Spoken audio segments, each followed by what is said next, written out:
Nah, kemudian jenis tanah. Nah, untuk jenis tanah ini kenapa berpengaruh? Karena nanti si jenis tanah ini menentukan daya serap airnya ya, yang itu menuju terkait kepada tingkat perkolasi. Ada yang masih ingat perkolasi di sini apa? Ada yang masih ingat perkolasi apa?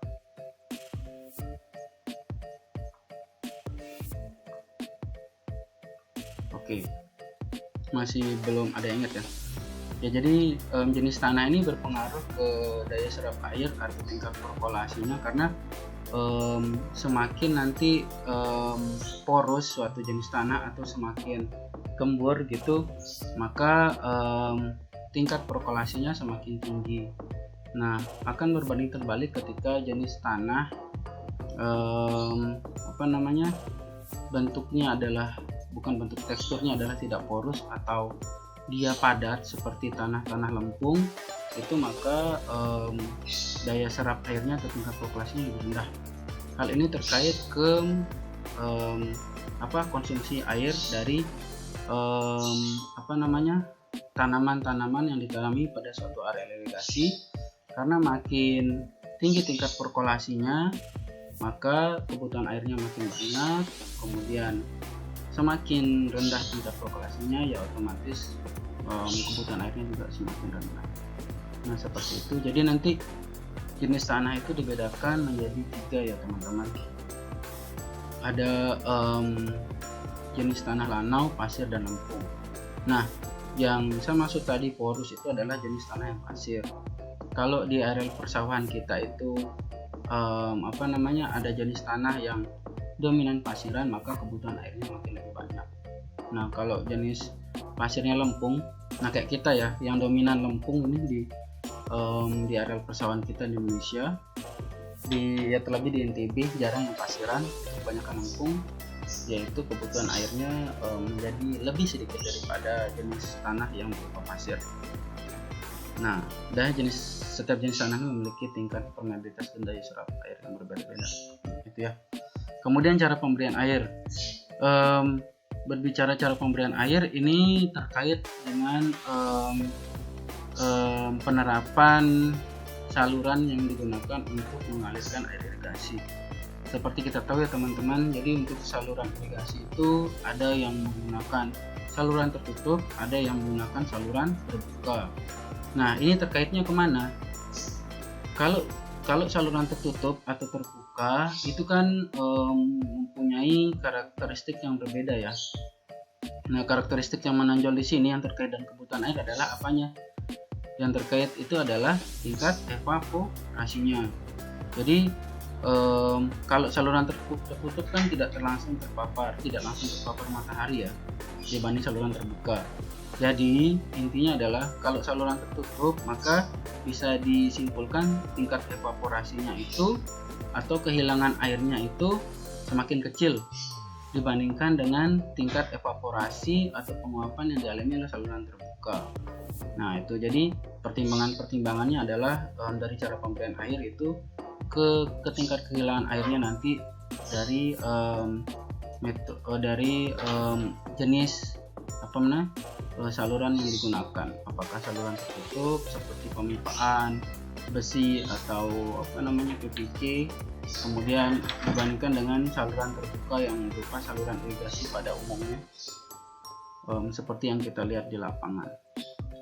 Oke, yang terakhir ini kondisi bangunan dan saluran. Ya, ini faktor yang mempengaruhi kebutuhan air terkait dengan efisiensi saluran irigasinya ya. Efisiensi saluran irigasi ini adalah maksudnya tingkat kehilangan air yang terjadi akibat biasanya itu misalkan terjadi kerusakan dinding-dinding saluran ya, dinding-dinding saluran irigasi. Nah, makin rusak atau makin banyak yang bolong-bolong gitu ya, maka kecenderungan terjadinya kehilangan air akibat kerusakan saluran irigasi itu adalah semakin besar. Semakin besar nilai kehilangan air, maka efisiensi saluran irigasinya semakin kecil. Nah, berbanding terbalik jika keadaan saluran irigasinya masih sangat baik atau baik-baik saja, tidak banyak memiliki kebocoran atau kerusakan dinding saluran misalkan atau dasar salurannya, maka saluran irigasinya mempunyai efisiensi saluran yang semakin besar. Nah, kurang lebih seperti itu faktor-faktor yang mempengaruhi kebutuhan air. Jadi semuanya terkait seperti konsumsi air tanaman, kemudian tingkat evaporasi dan transpirasi, lalu ke jenis saluran yang digunakan, dan kondisi bangunan atau saluran yang digunakan menyalurkan air irigasi ke petak-petak sawah. Nah, kemudian untuk mengetahui apa saja parameter-parameter yang dibutuhkan untuk menganalisis kebutuhan air, maka kita menerapkan atau mendekati dengan metode water balance atau keseimbangan air ya. Nah, kebutuhan air irigasi ini mencakup beberapa parameter dari prinsip metode water balance, yaitu antaranya adalah akumulasi dari jumlah kebutuhan air konsumtif untuk tanaman. Nah, ini kebutuhan air konsumtif untuk tanaman ini yang seperti kita bahas di slide sebelumnya itu merupakan tingkat evapotranspirasi yang ini ditunjukkan di slide. Jadi penguapan yang dilakukan oleh tanamannya sendiri. Kalau di slide ini kita visualisasikan dengan padi ya. Itu notasinya adalah ETC, itu kita sebutnya sebagai kebutuhan air konsumtif untuk tanaman atau kita sebutnya sebagai tingkat evapotranspirasi. Kemudian parameter yang kedua adalah kebutuhan air akibat perkolasi dan remesan. Nah, itu tadi. Itu notasinya adalah P. Ini maksudnya adalah jumlah air yang akan meresap ke dalam tanah dan mengurangi tingkat ketersediaan air yang ada di permukaan. Lalu parameter yang ketiga adalah kebutuhan air untuk pergantian lapisan air atau WLR. Nah, WLR ini perlu teman-teman tahu. Jadi setelah atau sebelum kita menanam padi ya, atau menanam tanaman-tanaman di daerah irigasi, jadi ada namanya nanti tahapan berupa pergantian lapisan air. Kita nggak mungkin ya biarkan genangan air yang ada pada padi-padi yang kita tanam itu terus kita gunakan itu saja sampai beberapa bulan ke depan. Yaitu nanti takutnya bisa merusak kualitas si padi juga, dan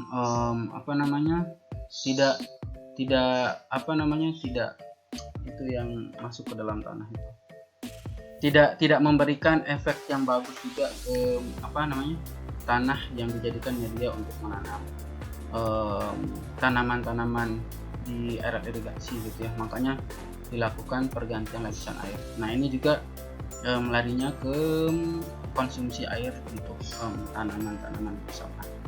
Kemudian parameter yang keempat itu kebutuhan air untuk penyiapan lahan. Ya, ini untuk land preparation ini kebutuhan air yang dibutuhkan sebelum kita melakukan penanaman padi ya. Jadi ada waktu nanti 1-2 bulan biasanya yang petani biasa lakukan untuk menggemburkan ya. Kalau di sawah kita biasanya ngelihat teman-teman petani ini menggemburkan tanah-tanah tanah-tanah sawahnya gitu, terus kemudian memasukkan air juga untuk menyuburkan tanahnya gitu. Nah, hal-hal seperti itu yang masuk ke konsumsi air untuk penyimpanan lahan atau land preparation. Nah, parameter kelima ini merupakan di luar akumulasi dari kebutuhan air. Nah, kalau yang 4 tadi itu kebutuhan air yang memang diperlukan oleh tanaman. Nah, yang curah hujan efektif ini merupakan parameter yang bukan berasal atau terkait dari tidak terkait dengan tanaman, tapi ini curah hujan efektif ini merupakan potensi kehilangan air akibat aktivitas klimatologi gitu. Nah, makanya nanti di persamaannya itu si curah hujan efektif ini akan dikurangi oleh akumulasi dari parameter 1 sampai 4. Oke, nah teman-teman bisa lihat di kotak yang warna biru, jadi kebutuhan air total nanti di sawah merupakan jumlah faktor 1 sampai 4 ya, itu yang saya maksud akumulasi tadi. Sedangkan kebutuhan itu air di sawah merupakan kebutuhan total dikurangi dengan faktor hujan efektif. Kenapa hujan efektif ini tidak barengan dengan 4 parameter di atas? Karena seperti yang kita tahu dari pengertian curah hujan efektif merupakan curah hujan yang tertahan di permukaan dan tidak masuk atau meresap ke dalam tanah airnya gitu ya. Jadi kenapa dikurang? Karena ada pengaruh air yang tertahan di permukaan dan tidak masuk ke dalam tanah. Itu jadinya yang tertahan di permukaan itu menjadi ketersediaan airnya. Nah, yang masuk ke dalam tanah itu diperhitungkan sebagai kebutuhan airnya. Jadi kurang lebih seperti itu. Nah, mungkin teman-teman sedikit bertanya juga mengenai NFR. Nah, NFR ini nanti kita bahas di slide selanjutnya. NFR ini yang akan kita cari untuk menghitung kebutuhan air irigasi. NFR ini merupakan kebutuhan air bersih untuk kebutuhan tanaman di daerah irigasi. Nah, ini dia kebutuhan air di sawah. Nah, terkait NFR tadi, itu kepanjangannya merupakan Net Field Requirement. Net Field Requirement ini bukan kebutuhan bersih air di sawah, kebutuhan bersih, bukan kebutuhan air bersih, saya tadi lupa. Net Field Requirement ini merupakan kebutuhan bersih air atau kebutuhan itu yang dibutuhkan oleh tanaman-tanaman di daerah irigasi atau persawahan di luar dari faktor-faktor yang mempengaruhi kebutuhan air di sawah tersebut. Jadi nanti ada kebutuhan bersih air, ada kebutuhan kotornya juga. Jadi kotornya itu belum dikurang dengan hujan efektif. Kalau udah dikurang dengan hujan efektif, maka itu dibilang atau dikatakan sebagai NFR atau Net Field Requirement. Nah, untuk kebutuhan bersih air di persawahan ini itu rumusnya adalah atau persamaan yang digunakan yaitu jumlah dari 4 parameter tadi, yaitu kebutuhan konsumtif air atau evapotranspirasi potensial ditambah dengan perkolasi ditambah juga dengan penyiapan lahan atau penyiapan lahan yang termasuk dengan penyiapan pembibitan ditambah dengan penggantian lapisan genangan air dikurang dengan curah hujan efektif. Nah, dari nilai NFR nanti kita akan menemukan kebutuhan irigasi totalnya dengan cara memisahkan dulu jenis tanaman yang akan ditanam di suatu area irigasi atau lahan irigasi, membedakan jenis tanamannya, entah itu nanti padi atau palawija. Nah, kemudian dari sana kita bisa tahu nanti jumlah kebutuhan air totalnya dari masing-masing jenis tanaman. Nah, untuk jenis tanaman padi persamaannya itu berupa NFR per efisiensi salurannya ya. Nah, kemudian untuk palawija itu persamaan kebutuhan air irigasi totalnya itu jumlah dari evapotranspirasi potensial atau kebutuhan air konsumtif dikurang dengan curah hujan efektif dibagi dengan efisiensi saluran irigasi. Satuan yang digunakan nanti di sini adalah milimeter per hari yang akan dikonversi ke liter per detik per hektar jika dibutuhkan untuk dikonversi ke satuan tersebut. Oke, kemudian untuk alur-alur analisisnya, jadi sebelum ke alur analisis, jadi teman-teman perlu tahu lagi parameter dasar yang digunakan untuk perhitungan kebutuhan air. Itu aja sih prinsipnya sebenarnya. Paham konsepnya dulu, nah baru nanti mulai ke perhitungannya. Konsepnya adalah tahu dulu nih apa aja sih akumulasi atau parameter-parameter yang terkait kebutuhan air gitu. Nah, ya kita harus tahu dulu kebutuhan air tanaman di sawah itu parameternya adalah penyiapan lahan, kemudian penggunaan air konsumtif, lalu perkolasi dan remesan, kemudian penggantian lapisan air, curah hujan efektif, dan pola tanam. Nah, seperti itu. Kalau udah tahu konsepnya seperti itu ya teman-teman tinggal membayangkan sebenarnya. Tanpa lihat persamaannya, teman-teman udah bisa membayangkan. Jadi si areal irigasi kita ini membutuhkan air untuk faktor-faktor ini sebenarnya, dan ketersediaan air yang tersedia itu bisa enggak sih memasok air untuk kebutuhan air dari parameter-parameter tadi gitu. Konsepnya seperti itu. Nah, kemudian untuk alurnya, jadi memang sedikit cukup panjang ya kelihatannya, cuman ini mudah-mudahan ya sinoptik. Semoga teman-teman cepat paham. Jadi untuk di sini saya ngambil alur ini dari punyanya Bu Ratih ya, Bu Ratih dari Polinema. Ini saya rasa cukup mudah untuk dipahami. Beliau mengelompokkan alur-alur irigasinya itu step by step dengan divisualisasikan dengan warna-warna yang berbeda. Jadi dari awal sampai akhir nanti digerakkan dengan warna gitu ya. Ini konsepnya juga, konsep yang perlu dipahami juga untuk alur analisis kebutuhan air. Nah, yang pertama kita perlu siapkan atau perlu analisis terlebih dahulu itu apa? Kita lihat dulu, fokus ke kotak yang warna hijau. Jadi sebelum menuju ke nilai kebutuhan air irigasi, maka kita harus paham dulu tahap yang pertama adalah menghitung kebutuhan air tanaman konsumtif dengan terlebih dahulu mengetahui bagaimana pola tata tanam yang akan diterapkan di calon lahan areal irigasi yang akan kita airi. Nah, pola tata tanam ini seperti apa?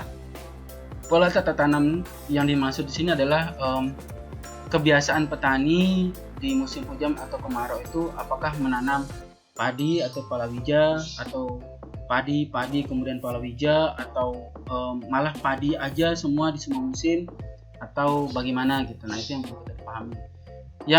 Yang apa namanya, kebiasaan petani kita di Indonesia itu sudah pernah dilakukan penelitian oleh beberapa pakar atau ahli yang menyatakan bahwa pola tata tanam di Indonesia itu dominan dilakukan ketika musim hujan itu adalah menanam padi,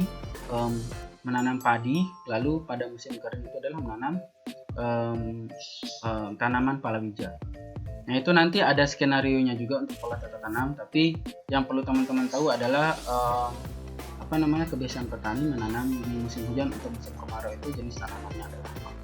Nah, dari mengetahui pola tata tanam dengan mengetahui jenis tanaman yang akan ditanam di calon lahan irigasi kita, maka setelah itu kita perlu tahu adalah koefisien tanaman. Seperti yang saya singgung tadi di awal, koefisien untuk jenis tanaman yang akan kita tanam di masing-masing calon lahan irigasi itu mempunyai kebutuhan air atau konsumsi air yang berbeda-beda ya. Nah, itu nanti dinotasikan atau divisualisasikan kebutuhan air yang berbeda itu dengan koefisien tanaman. Koefisien tanaman ini menunjukkan kebutuhan air atau kebutuhan air atau konsumsi air yang dibutuhkan oleh masing-masing tanaman. Nah, nanti setelah tahu koefisien tanaman, maka kita harus menghitung tingkat evaporasi potensialnya ya. Evaporasi potensial ini biasanya sudah dilakukan, bisa dilakukan dengan pengukuran langsung di lapangan dengan beberapa metode seperti evaporasi panci atau kita bisa menduga dengan mengumpulkan data-data seperti tingkat radiasi matahari, intensitas penyinaran matahari, kemudian temperatur dan temperatur atau suhu udara gitu ya. Nah, setelah itu nanti baru kita bisa mendapatkan nilai ETC. ETC ini persamaannya nanti di slide selanjutnya. Persamaannya itu yaitu berupa perkalian antara etanol dengan koefisien tanaman. Nah, kelar nih kebutuhan air tanaman atau kebutuhan air konsumtif atau evaporasi potensial. Kelar tahap pertama, udah dapat datanya, keep dulu taruh di tabel satu tabel yang lain. Nah, kita lanjutkan ke perhitungan selanjutnya yang ada pada kotak biru. Setelah menentukan nilai evapotranspirasi potensial, maka atau ETC itu, maka kita lanjutkan ke perhitungan perkolasi, kemudian kebutuhan air untuk land preparation dan pembibitan dan penggantian genangannya. Nah, untuk si perkolasi ini dia sebaiknya juga dilakukan pengukuran langsung di lapangan. Kalau untuk pendugaan sampai saat ini masih banyak yang belum menggunakan metode pendugaannya. Pendugaan itu maksudnya menggunakan persamaan empiris. Nah, tapi untuk mendapatkan hasil yang lebih akurat biasanya dilakukan tingkat perkolasi di sekitar daerah dekat dengan calon areal irigasi kita. Pada areal irigasi dengan radius 5 km gitu, itu masih bisa kita lihat dari peta jenis tanah yang ada pada areal irigasi tersebut. Ketika memang sama, kita tidak mesti banyak menebar titik-titik untuk pengukuran perkolasi. Cukup 1 atau 2 titik itu sudah bisa menyimpulkan tingkat perkolasi pada suatu areal irigasi tersebut. Setelah mendapatkan perkolasi, tingkat perkolasinya ini satuannya nanti milimeter per jam ya. Kalau perkolasi bisa per detik, bisa per jam, bisa per hari juga, itu tergantung kebutuhan yang kita perlukan untuk analisis. Kemudian setelah perkolasi itu ya kebutuhan air untuk penyimpanan lahan dan pembibitan. Nah, biasanya ini sudah ditentukan besarannya berapa. Besarannya berapa itu sudah ditentukan karena melihat kebiasaan dari range waktu yang digunakan petani Indonesia khususnya dalam menyiapkan lahan dan persiapan pembibitan. Nah, itu nanti saya tampilkan di slide selanjutnya. Ini tidak perlu kita terlalu banyak hitung. Ada angka yang telah ditentukan oleh KP01. Nah, tinggal kita masukkan ke input datanya nanti. Tapi ada juga yang memang dihitung. Lalu penggantian genangan TWLR ini juga sudah ditentukan angkanya, disesuaikan dengan keadaan atau jenis lapisan tanah yang ada di area kita. Nah, dari ketiga parameter ini nanti kita dapatkan kebutuhan kotor air di sawahnya, yaitu GFR. Kemudian GFR ini gross field requirement ya. Lalu tahapan ketiga adalah kita menghitung kebutuhan bersih air irigasinya atau net field requirement-nya dengan menghitung curah hujan efektifnya. Kenapa kita bisa sebut NFR pada tahap ketiga di kotak pink? Karena untuk kebutuhan air secara menyeluruh di kotak hijau dan kotak biru kita sudah dapatkan akumulasinya. Tinggal kita cari yang memang di parameter yang dibutuhkan untuk mengurangi dari kebutuhan air akumulatif tadi dengan air yang masih ada di permukaan dan air yang tersesat ke dalam tanah, yaitu berupa curah hujan efektif. Nah, setelah mendapatkan nilai NFR sudah didapatkan, maka tinggal kita ketahui efisiensi saluran irigasinya. Nah, efisiensi saluran irigasi ini nanti angkanya juga sudah ditentukan, itu berkisar dari 80 sampai 90%, satuan efisiensi persen ya. Itu di Indonesia sudah ditentukan berdasarkan masing-masing jenis berdasarkan masing-masing tipe salurannya. Dari saluran tersier kemudian sekunder sampai primer punya efisiensi yang berbeda-beda, itu angkanya sudah tetap. Tapi nanti untuk efisiensi irigasi maka kita kalau di daerah irigasi kita menggunakan 3 saluran tersebut, maka kita tinggal kalikan 3 angka dari efisiensi saluran irigasi di saluran primer, tersier, dan sekundernya. Kita dapatkan efisiensi saluran irigasinya. Jadi pada intinya adalah ringkasnya akumulasi dari kotak hijau dan kotak biru yang dikurang dengan akumulasi dari kotak ungu atau pink ini nanti akan dibagi dengan akumulasi dari nilai di kotak biru gitu ya. Jadi akumulasi dari kebutuhan air konsumtif kemudian ditambah dengan kebutuhan kotor air itu akan dikurang dengan nilai curah hujan efektif, lalu akan dibagi total dari penambahan parameter kotak hijau dan kotak biru dikurang dengan parameter di kotak ungu dan akan dibagi dengan parameter di kotak abu-abu. Oke. Nah, ini gambaran sederhananya. Ini bukan contoh soal yang benar-benar teknis ya. Ini gambarannya biar teman-teman sedikit tahu maksudnya konsep perhitungan kebutuhan irigasi itu seperti apa sih gitu. Nah, di sini ada contoh soal aja yang sederhana. Ini terkait ke kebutuhan air irigasi dari parameter-parameter yang diketahui. Misalkan yang untuk contoh soal pertama itu diketahui misalkan kebutuhan air pada suatu periode telah dihitung sebesar 10 mm per hari. Nah, sumbangan hujan efektif pada yang 10 mm ini merupakan penjumlahan dari 4 parameter tadi ya. Kebutuhan air konsumtif atau evaporatif potensial, kemudian perkolasi, kemudian kebutuhan air penyiapan lahan dan pembibitan, sama kebutuhan air untuk pergantian genangan air ya. Nah, itu yang 10 mm yang dimaksud di sini.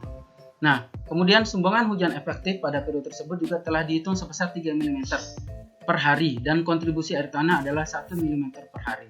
Ada kontribusi air tanah di sini. Maka air yang perlu diberikan adalah ya tinggal memahami konsep yang tadi. Diketahui kebutuhan airnya adalah 10 dan hujan efektif yang terjadi dan ketersediaan air yang ada adalah 3 mm dan 1 mm ya. Tinggal dikurang aja kebutuhan air dan ketersediaan air yang ada. 10 dikurang 3 dikurang 1, maka kebutuhan airnya atau PAI-nya sebesar 6 mm per hari. Ini PAI-nya maksudnya kebutuhan air irigasi ya. Kemudian contoh soal yang kedua, ini misalkan ada evapotranspirasi suatu tanaman pada suatu lahan tertentu pada suatu periode adalah 5 mm per hari. Nah, kehilangan air ke bawahnya atau populasinya adalah 2 mm per hari. Kebutuhan khusus untuk penggantian lapisan air adalah 3 mm per hari. Maka kebutuhan airnya adalah berapa? Untuk menghitung kebutuhan air, karena 3 parameter ini termasuk pada 4 parameter yang akan diakumulasikan untuk parameter kebutuhan air, parameter kebutuhan air, maka tinggal dijumlahkan aja, maka itu merupakan kebutuhan air irigasi pada areal tersebut. Tinggal menjumlahkan nilai evapotranspirasi, menjumlahkan nilai perkolasi, dan menjumlahkan nilai kebutuhan air untuk penggantian lapis air. Maka kebutuhan air irigasinya adalah 10 mm per hari. Nah, kurang lebih konsepnya seperti itu. Semua back to 4 parameters tadi ya. Nah, ini kenampakan contoh-contoh perhitungannya jika menggunakan feature Excel ya. Nah, nanti ini kita akan bahas ke belakang. Teman-teman jangan kaget duluan. Ini memang kenampakannya seperti ini aja. Tabelnya mungkin saya juga dulu awal-awal melihat ini tabelnya cukup ribet, tapi step by step kalau kita udah benar-benar paham itu dari masing-masing parameter yang dihitung, ya kita lancar-lancar aja ngerjain ya. Kurang lebih kayak begini contoh perhitungannya. Yang warna biru ini tabel yang di belakang, tabel yang ini berdasarkan luas areal irigasi ya, yang udah dikonversi satuannya ke liter per hektar. Nah, ini lebih condong ke kebutuhan air irigasi yang ada pada yang dibutuhkan oleh bendung dan akan dialirkan ke saluran-saluran irigasinya, entah itu saluran tersier, sekunder atau primer. Nah, tabel yang ini merupakan kebutuhan air irigasi yang sudah airnya sudah masuk ke dalam petak-petak sawah. Nah, jadi seperti itu. Nanti detail perhitungannya kita bahas kalau cukup waktunya di belakang dengan menggunakan tabel yang lebih sederhana. Kemudian kita sudah menuju ke detail-detail parameter yang dibutuhkan untuk menghitung kebutuhan air dengan menggunakan rumus empiris. Yang tadi di slide sebelumnya merupakan gambaran-gambaran awalnya. Kalau sekarang kita menuju ke detail parameter-parameternya. Ya, jadi tadi teman-teman perlu ingat ada di sana parameter pola tata tanam yang perlu kita ketahui untuk menghitung air. Nah, pola tata tanam itu berawal dari pengetahuan kita mengenai masa awal tanam yang biasa dilakukan oleh petani-petani kita di Indonesia. Nah, untuk awal tanam ini merupakan kegiatan yang dilakukan atau kebiasaan yang dilakukan oleh para petani kita terkait ke masa waktu yang digunakan untuk yang digunakan atau dialokasikan untuk menanam tanaman-tanaman di lahan atau calon lahan irigasi petani tersebut. Nah, si awal tanam ini terdiri dari satu musim tanam. Musim tanam itu ada musim tanam pada musim hujan, ada musim tanam pada musim kemarau. Itu waktunya itu disesuaikan dengan pertama umur tanaman, kemudian jenis tanaman juga, sama range waktu yang terjadi pada masing-masing musim yang terjadi di Indonesia gitu. Musim kemarau atau musim hujan itu sangat berpengaruh ke pengertian dari musim tanam. Nah, itu kenapa unsur iklim tadi menjadi faktor yang cukup penting juga di sana, karena terkait ke musim tanam yang akan diterapkan oleh petani-petani kita gitu. Makanya sekarang sedang digalakan juga ya teman-teman, sistem informasi yang langsung bisa diakses oleh petani-petani kita untuk mengetahui informasi iklim yang terjadi di masing-masing areal lahan persawahan mereka. Itu berfungsi untuk menentukan keputusan mereka untuk menanam jenis tanaman apa dan alokasi waktu yang digunakan untuk menanam jenis tanaman tersebut. Nah, itu jadi untuk awal tanam ini ada alokasi waktu untuk pengolahan dan umur tanamannya. Nah, itu balik lagi kita perlu tahu itu untuk menyesuaikan waktu yang kita gunakan untuk proses penanaman tanaman sampai nanti akhirnya panen. Nah, untuk tanaman padi itu biasanya pengolahan lahannya itu selama 1 bulan, dengan umur tanaman itu biasanya berkisar dari 2,5 sampai 3 bulan ya. Nah, ini padi ini nanti juga punya jenis-jenis lagi gitu. Jenis-jenis padi ini juga nanti mempengaruhi ke umur tanamannya. Nah, kemudian yang palawija itu pengolahan lahan tidak ada pengolahan lahan, itu bisa langsung menggunakan lahan bekas dari penanaman padi tadi. Kemudian umur tanamannya itu 3 bulan. Nah, musim tanam pertama biasanya dimulai ketika awal musim hujan. Nah, ini biasanya para petani nanam padi nanti setelah itu musim tanam pertama ya. Tapi ngelihat sikon, kalau ada perubahan iklim, climate change, maka disesuaikan musim tanaman kedua ketiganya itu dengan menanam jenis tanaman yang disesuaikan dengan kondisi iklim yang terjadi. Biasanya nanti ada musim tanam 1, musim tanam 2, dan musim tanam 3 yang disesuaikan dengan kondisi iklim yang ada. Dan nanti jenis tanaman yang akan ditanam juga. Nah, itu sebutannya MT1, MT2, dan MT3. Kemudian ada intensitas tanam. Nah, intensitas tanam ini merupakan persentase luas lahan yang dapat ditanami ya terhadap luas seluruh daerah irigasi. Ya, ini maksudnya terkait nanti luas areal irigasi yang digunakan untuk bisa menanam tanaman seperti padi atau palawija. Nah, itu terkait juga kebutuhan airnya. Kebutuhan air dengan misalkan luas daerah irigasi sekian, kita bisa tentukan debit yang akan dialirkan di sana. Contohnya adalah jika diketahui luas daerah irigasi 1000 hektar, maka perhitungan intensitas tanam ini disesuaikan seperti itu. Nah, ini sebenarnya kalau intensitas tanam itu kalau bahasa awamnya saya itu adalah persentase lahan yang dapat diairi gitu ya dengan ketersediaan air yang ada.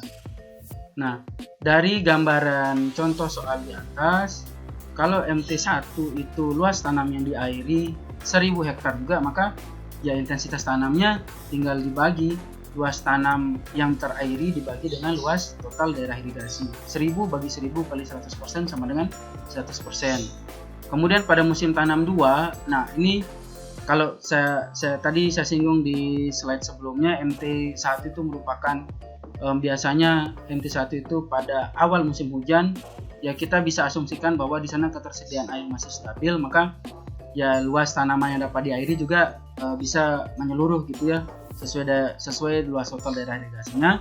Nah, maka untuk musim tanam berikutnya kita bisa asumsikan bahwa ketersediaan air mulai berkurang nih gitu, karena musim hujan sudah mengalami masa transisi ke musim kemarau. Musim tanam kedua itu contohnya kita anggap saja luas tanam yang terairi itu 750 hektar. Maka untuk mengetahui intensitas tanamnya tinggal dibagi aja 750 dibagi luas total daerah irigasi yaitu yang 1000 hektar, maka dikali 100%, maka intensitas tanamnya adalah 75%. Nah, kemudian musim tanam 3 kita bisa asumsikan itu airnya sudah cukup berkurang karena sudah masuk musim kemarau, maka berpengaruh ke luas daerah irigasi yang terairi makin sedikit juga. Nah, di contoh ini ditampilkan 500 hektar, maka intensitas tanamnya sama dengan 500 dibagi 1000 hektar dikali 100% menjadi 50%. Nah, total intensitas tanam selama setahun itu pada luas daerah irigasi yang ditinjau itu berarti menjadi sebesar 225%. Nah, intensitas tanam ini perlu teman-teman tahu, kita gambarkan sedikit. Ini biasanya dijadikan parameter untuk menghitung optimasi alokasi air ya, alokasi air dari waduk atau bendung untuk keperluan irigasi. Nah, kemudian ya kita menuju ke pola tata tanam. Nah, kita perlu tahu dulu pola tata tanam itu apa. Pola tata tanam itu merupakan ya pola tahunan yang biasanya dilakukan oleh petani menurut kebiasaan mereka ya.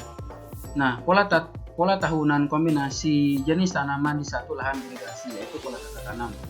Ya, jadi kebiasaan petani nanti di satu tahun masa kalender itu terjadi musim hujan dan kemarau. Nah, itu tergantung kebiasaan petani juga sih ya. Tapi mereka sudah mengikuti aturan yang ada. Nah, itu terkait ke kombinasi jenis tanaman yang digunakan untuk menanam tanaman di area irigasi mereka yang disesuaikan dengan balik lagi ke iklim tadi.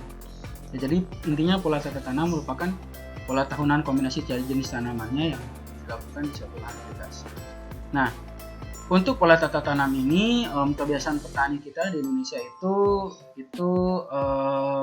memetakan atau memporsikan perhitungannya itu, periode perhitungannya itu berdasarkan 15 harian atau 10 harian.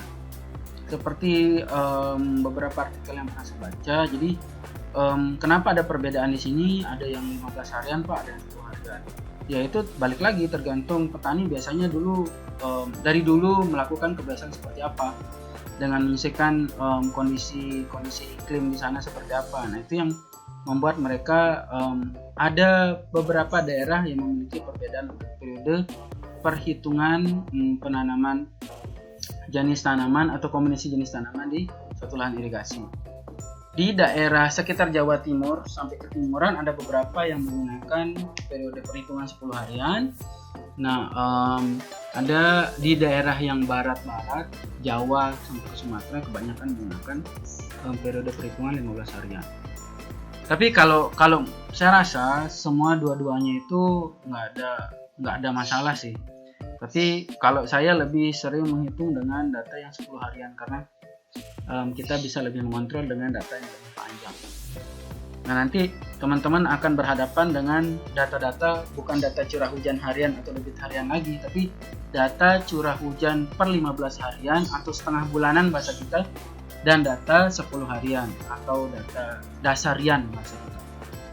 Ya. Nah, nanti satuannya tetap itu namanya mm per hari.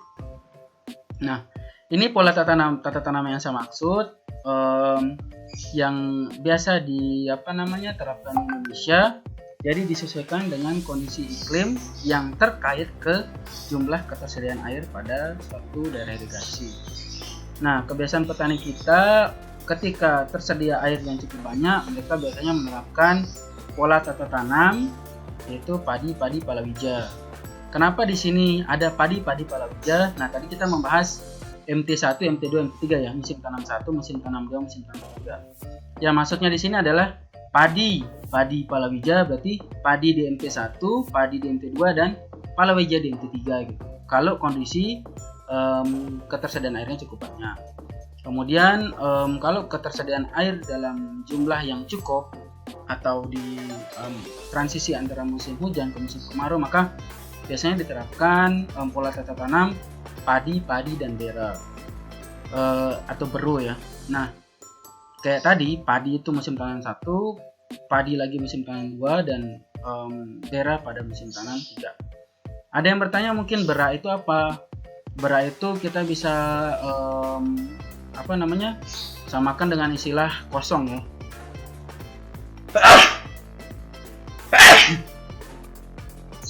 Sebentar, sorry saya bersih. Alhamdulillah. Oke. Bera ini maksudnya di sini adalah kondisi lahan irigasi yang dalam kondisi kosong atau tidak ditanami tanaman apa-apa. Biasanya seperti itu, yaitu tergantung ke faktor-faktor yang dialami oleh petani, misalkan kebutuhan pembibitan malah nggak ada, atau pada saat itu memang nggak memungkinkan lagi untuk menanam padi karena ketersediaan airnya, ya dibilang mungkin diasumsikan oleh para petani itu nggak cukup nanti untuk mengairi tanaman yang akan tanam, jadi dikosongkan gitu. Nah, bera itu istilahnya lahan irigasi yang kosong atau tidak ditanami apa-apa. Kemudian ada padi, palawija, dan kondisi terakhir adalah kondisi yang cenderung kekurangan air. Maka biasanya petani kita menerapkan pola tata tanam seperti padi, palawija, bera. Kemudian ada juga palawija, padi, bera gitu. Nah, ini nanti larinya ke perhitungan konsumsi air tanaman pada masing-masing musim tanam. Jadi kita bisa tahu kebutuhan airnya berapa gitu. Ya, ini dasar penentuan pola tata tanam ya. Biasanya faktor-faktor yang menentukan yaitu seperti kita bahas sebelumnya, ada kebiasaan petani, kemudian ketersediaan jenis tanaman, lalu jenis tanahnya, ketersediaan irigasi, musim yang berlangsung, kemudian jumlah petaninya juga, lalu komoditi ekonomi yang dibutuhkan, luas dan banyaknya petak sawah, dan pertimbangan pemutusan siklus tanam. Ya, ini udah masuk ke bahasan-bahasan pertanian sebenarnya. Kita cukup ke masalah ketersediaan air irigasi, musim yang terjadi, dan jenis tanahnya apa. Ya, itu ya. Nah, ini contoh pola tata tanam, tabel-tabel konsep yang dibuat untuk memvisualisasikan bagaimana pola tata tanam yang diterapkan pada suatu area irigasi. Nah, pada slide ditunjukkan misalkan pada musim hujan tahun 2001 itu biasanya di Indonesia terjadi musim hujan itu kalau sekarang ya itu dari Oktober sampai Maret atau April ya. Nah, kalau mungkin dulu tahun 2000 itu dari bulan November sampai bulan April. Nah, di musim hujan tahun 2001 itu kita bisa lihat pada kotak-kotak jajar genjang yang ada di slide ya. Maaf kecil teman-teman. Nah, itu direncanakan oleh petani biasanya menanam entah itu padi reneng atau padi jenis apa saja itu sampai bulan April. Disesuaikan juga dengan umur tanaman si padinya. Itu nyampe 3 bulan apa gimana gitu. Nah, kalau umur tanamannya 3 bulan maka cukup dari November sampai Januari, dan menanam ulang kembali nanti pada bulan April mungkin ya, April sampai Mei gitu seperti itu. Nah, kenapa tadi menanamnya sampai Januari? Karena itu umur tanaman. Kenapa nggak langsung Februari, Pak? Kenapa harus April? Nah, nanti ada masa penyiapan lahan lagi dan penggantian lapis air kan. Itu makanya dia loncat ke April. Jadi 1-2 bulan ada masa penyiapan dan penggantian lapisan air juga, sehingga dia penanaman padi dilakukan kembali di 2 bulan berikutnya. Seterusnya seperti itu. Ketika masuk musim kemarau, dimisalkan menanam palawija, ya itu ditentukan dari bulan apa sampai bulan apa, disesuaikan dengan umur tanamannya juga. Nah, itu sudah ada di tabel. Di sini dia pakai 10 harian ya.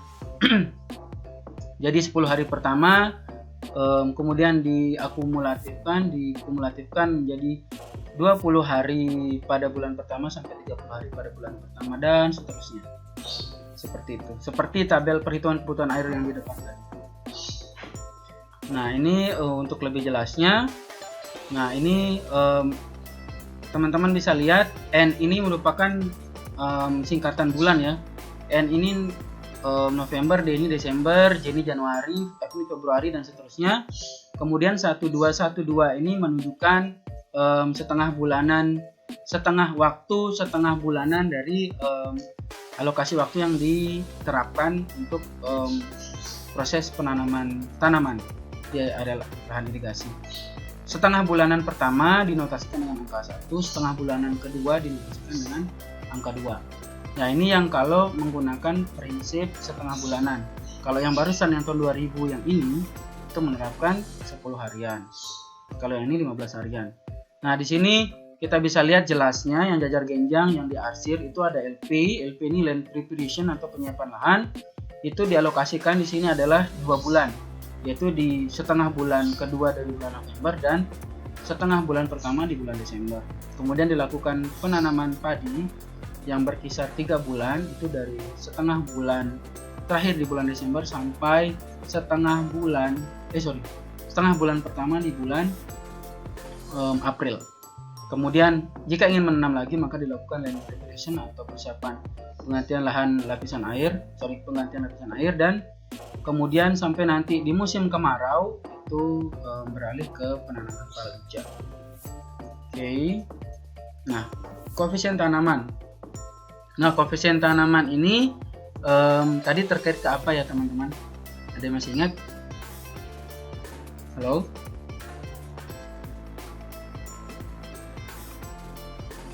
Halo? Masih dengerin saya? Ya Pak. Nah, tadi koefisien tanaman terkait ke apa ya? Terkait dengan kebutuhan air dan diperlukan oleh tanaman. Nah, siap. Siapa ini? Saya nggak bisa lihat akunnya siapa karena Doni, Pak. Oke, Doni. Thank you, Doni.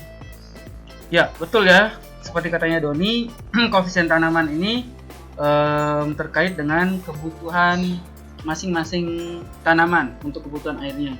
Jadi itu dibedakan menurut varietasnya. Ada varietas biasa, ada varietas unggul. Nah, ini kalau di Indonesia menurut PSA 010 dari Dirjen Pengairan yang bina program pada tahun 85 itu koefisien tanaman itu